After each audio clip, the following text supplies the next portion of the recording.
सेवक भी हैं और सिपाही भी, दोनों काम करते हैं। हाथ में गदा भी ले रखी है और अपने राम जी के सेवक भी बन के हैं, बैठे हुए हैं। और कोई काम दे दिया जाए इतनी बुद्धिमत्ता से पूरा करते हैं। भेजा गया था कि जाकर के संजीवनी बूटी लानी है, वो तो पूरी की पूरी डिस्पेंसरी लेकर पहुंचे हैं। पूरा पहाड़ उठा के ले गए कि कहीं कोई कमी ना रह जाए, क्योंकि सारी जड़ी बूटियां एक जैसी दिखाई देती हैं। पूरा उठा करके ले आए और ला करके सामने रख दिया। वैद्य राज से बोल दिया, महाराज जो इनमें से ढूंढना ढूंढ लीजिए। अपने को तो पक्का पता नहीं है कि यही वाली बूटी है या ये वाली है, लेकिन मुझे इतना पता है कि मेरे स्वामी ने अगर मुझे ड्यूटी दी है, मुझे बताया है कि ये काम पूरा करना है, तो मेरी तरफ से काम पूरा होना ही चाहिए।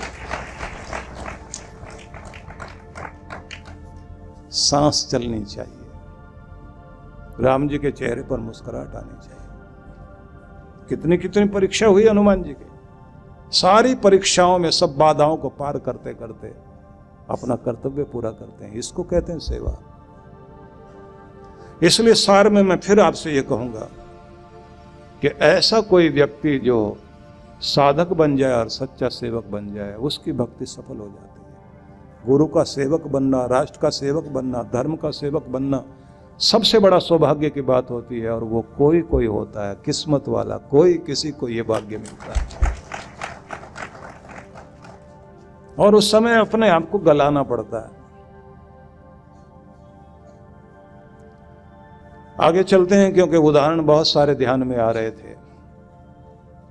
लखी शाह बंजारे का उदाहरण ध्यान में आ रहा था। जब गुरु तेग बहादुर का बलिदान हुआ और उनका शीश लाने के लिए पंजाब की धरती से लखी शाह बंजारा अपने बेटे को लेकर साथ में चला था, और उस व्यक्ति ने अपना शीश काटकर वहां रख दिया और गुरु का शीश लेकर के वापस आया था। क्योंकि जिस तरह से गुरु तेग बहादुर का शीश काट के डाल दिया गया था, जहां आज चांदनी चौक में शीशगंज गुरुद्वारा है, कैसे कैसे बलिदानी थे आपके यहाँ। विषय बदल जाएगा मेरा, इसलिए मैं आपको थोड़ा दूसरी तरफ लेकर चलता हूं, क्योंकि गीता आपको सुना रहा हूं। भगवान श्री कृष्ण ने समझाया कि वह जो दुनिया का मालिक है, जिसकी कृपाएं तुम्हें हमेशा मिलती हैं, उसके स्वरूप को याद करो।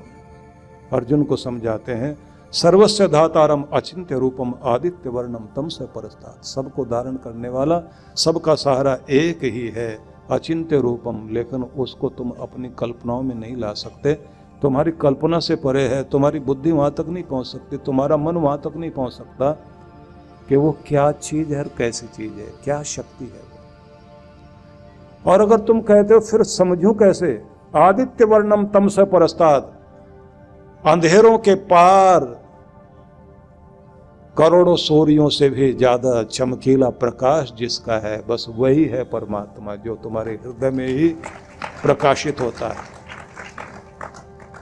कि बस उसका अनुस्मरेत यह, उसका जो स्मरण करता हुआ देह को त्यागता है, उसकी मुक्ति होती है।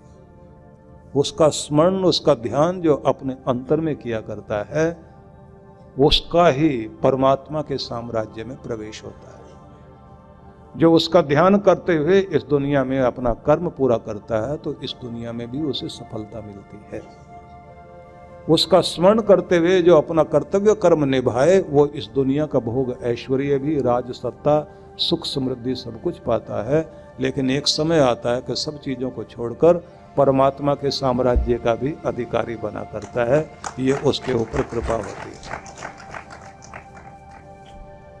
8वें अध्याय का 9वां श्लोक था ये, तो अगला श्लोक जो है 15वें अध्याय का पहला श्लोक, उस पर और ध्यान दीजिए, क्योंकि सप्त श्लोक की गीता में 7 श्लोक आपने हर रोज पाठ करने हैं।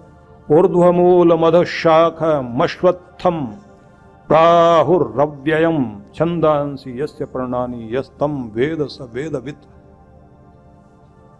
यहां भगवान ये समझाते हैं, ऊर्ध्वमूल अध शाखम, ऊपर है जड़, नीचे हैं शाखाएं। ऐसा अश्वत्थ पीपल का एक वृक्ष समझ लो, अव्ययम, अविनाशी है, ये मिटता नहीं है। छंदांसी यस्य पर्णानि, वेद हैं इसके पत्ते। यस्तम, यह तम वेद स वेदवित, बस जो इसको जान लेता है समझ लेना कि वही है रहस्यों को जानने वाला, परमात्मा को जानने वाला। बड़ी कमाल की पहली कह दी गई है, अद्भुत पहली कही गई कि एक ऐसा वृक्ष, वेदों में भी इसी तरह का है। वेदों में कहा गया है कि एक वृक्ष ऐसा है जो चलता है, जड़ें उसकी ऊपर हैं, पत्ते उसके नीचे हैं। उस वृक्ष को जान लो। तो वेदों में जो यहां कहा गया है, तो वो पहले आप समझ लीजिए कि वो पेड़ कौन सा है।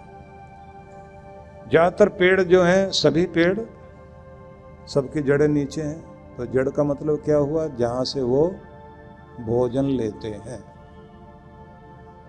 और शाखाएं उसकी पेड़ों की ऊपर होती हैं। तो ऐसा पेड़ कहते हैं इंसान है जो चलता है। बोले उसकी जड़ें कहाँ? बोले ऊपर, जहां से खुराक लेता है। पत्ते शाखाएं, बोले ये हैं, उंगलियां इसके पत्ते हैं। शाखाएं जो है ना, ब्रांचेज, ये हाथ पांव हैं, चलता घूमता फिरता है। पूछा फल वल देता है? बोले बेकार का है, फल नहीं देता है। ऐसा पेड़ है। अब इस पेड़ का करें क्या? आखिर में भगवान भी काट वाट के जलवा देता है, काम का नहीं है। लेकिन जो काम के हैं वो जरूर याद किए जाते हैं। उनके जाने के बाद भी वो जाते नहीं हैं, उनका नाम दुनिया में रहता है, असली नक्षत्र बनकर चमका करते हैं। वेदों में एक स्थान पर कहा गया कि बताओ वो एक प्याला जिसमें अमृत भरा हुआ है और उसका जल गिरता नहीं। वेदों की जो शैलियां वो बड़ी अद्भुत है। कैस्वित एकाकी चरती कैप्सु जायते पुनः किमशित हिमस्य भेजम किम वा वपनम महत। कौन अकेला चलता है, कौन बार बार पैदा होता है। दुनिया में बोने के लिए सबसे बढ़िया जमीन कौन सी है? कौन सी जगह है जो सबसे बढ़िया बोने के लिए है? सर्दी की औषध क्या है? उत्तर दिया वहां, सामान्य उत्तर दिया पहले। सूर्य एकाकी चरती, चंद्रमा जायते पुनः। सूर्य एकाकी चरती जब कहा गया तो उसमें ये समझा दिया गया अकेला एक ही जगह पर विचरण कर रहा है, अपनी दूरी पर घूम रहा है सूरज। चंद्रमा जायते पुनः, चंद्रमा रोज घटता बढ़ता है और वो भी परिक्रमा करता है, पृथ्वी की करता है ना। भूमि व वपनम महत, बोने के लिए भूमि सबसे अच्छी चीज है। अग्निर हिमस्य भेजम, और सर्दी की दवाई तो आ गई है। पूछा ये तो बहुत सामान्य सा अर्थ कह दिया, ये तो सामान्य सा उत्तर है, असली रहस्य क्या है? तो कहा कि एक ही है जो सबको घुमा रहा है और प्रकाशमान है, वो है परमात्मा। और जो बार बार आता और जाता है वो चंद्रमा की तरह से रोज जिसका मूड बदलता है, रोज जिसकी स्थितियां बदलती हैं और जो इस धरती पर आता जाता है, वो है इंसान।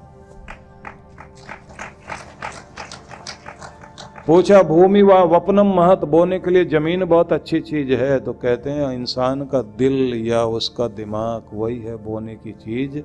इससे उपजाऊ जमीन दुनिया में कोई भी नहीं है। अगर इसमें नफरत बो दी गई तो यह ऐसी फसल उगाता है, इससे ज़्यादा दुनिया में उगाने वाली कोई चीज़ नहीं।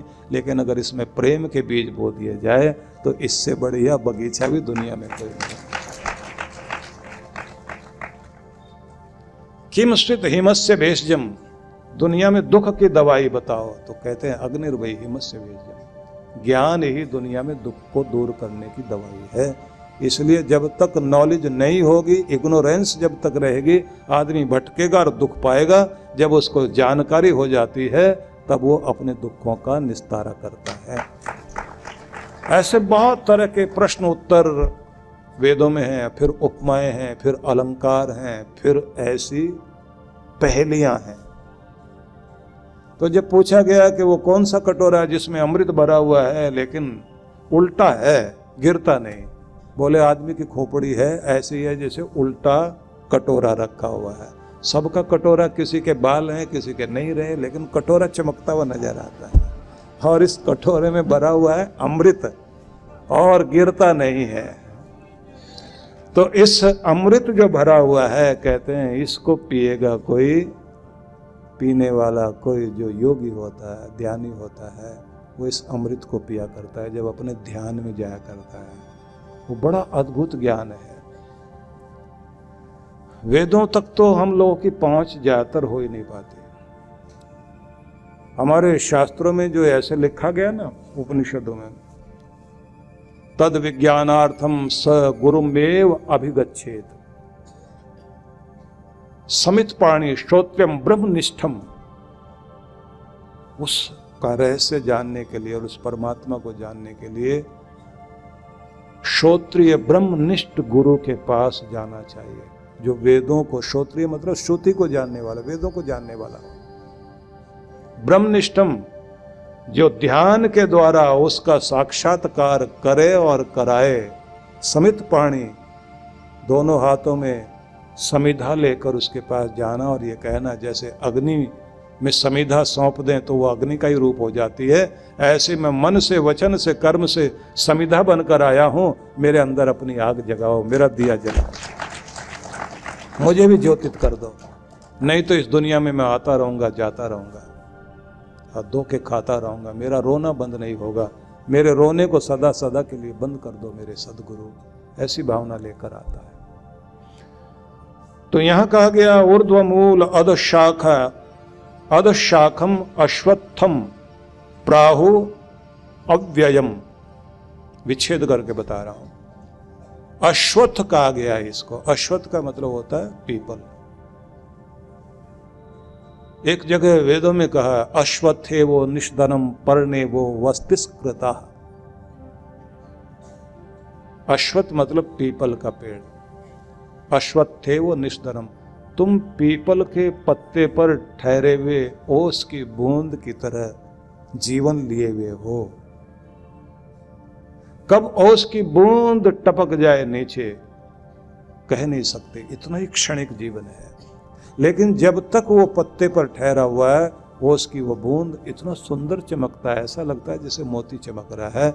जब तक तुम इस दुनिया में हो तो मोती की तरह चमक रहे हो, लेकिन ये मत समझ लेना कि तुम मोती बने रहोगे। कब झटका लगे और कब गिरे और कहानी खत्म हो जाए, कि ऐसा क्षणिक है जीवन।